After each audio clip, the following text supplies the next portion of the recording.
Medyo pagod lang ako ngayon. Pero lilipas din to.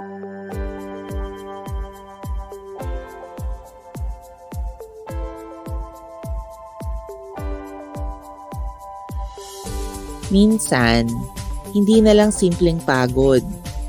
Kung araw-araw ang pakiramdam mo mabigat, wala ka ng gana sa mga bagay, hirap ka ng matulog at hindi makagawa ng mga dati mong gawain, baka kailangan mo na ng tulong. At okay lang yon. Hindi ka nag-iisa. Mag-usap tayo. Mental health is wealth.